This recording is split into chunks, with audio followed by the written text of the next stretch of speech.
کہ میں نے تمہیں زندگی دی تھی میرے بندے، تم کہاں گزار کر آئے اسے؟ میں نے تمہیں جوانی دی تھی، کیا کرتے رہے جوانی میں؟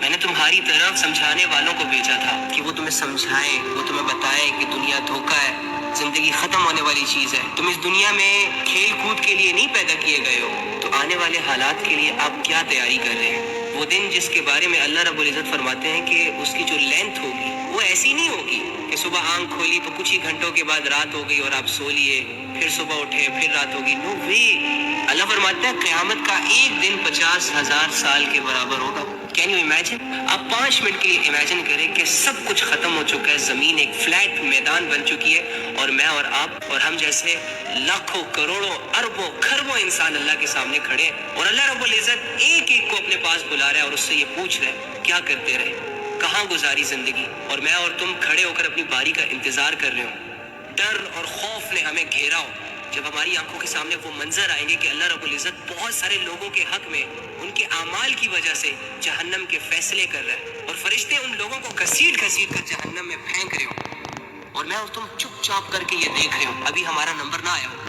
تو کیا میرے اور تمہارے اعمال اس لائق ہیں کہ جب اللہ رب العزت مجھے اپنے سامنے کھڑا کرے گا اور مجھ سے یہ پوچھے گا کہ میرے بندے تم کیا کرتے رہے، تو کیا میں اپنے اعمال اللہ کے سامنے رکھ سکتا ہوں؟ جس طریقے سے میں اور تم اپنی زندگی گزار رہے ہیں، جو اعمال ہم کر رہے ہیں، کیا یہ اعمال ہم اللہ رب العزت کے سامنے رکھ سکتے ہیں؟ ہماری تو راتیں گھنونی، ہمارے تو دن دھوکے بازیوں میں گزرتے ہیں، زبان سے نکلنے والے الفاظ جھوٹے، دل میں پیدا ہونے والے خیالات گندے، اپنے ہی ہاتھوں سے ہم نے اپنی زندگیوں کو اندھیروں، گمراہیوں اور بے حیائیوں کے حوالے کر دیا۔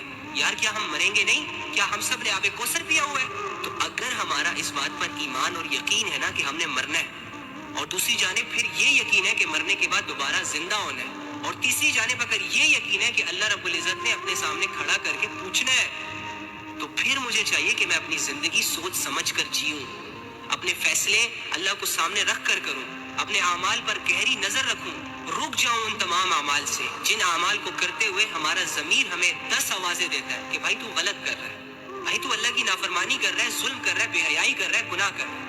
لیکن ہم اپنے ضمیر کو کتنے اچھے طریقے سے چپ کروا لیتے ہیں کہ کچھ نہیں ہوتا، کوئی بات نہیں، اسکوپ چل رہا ہے۔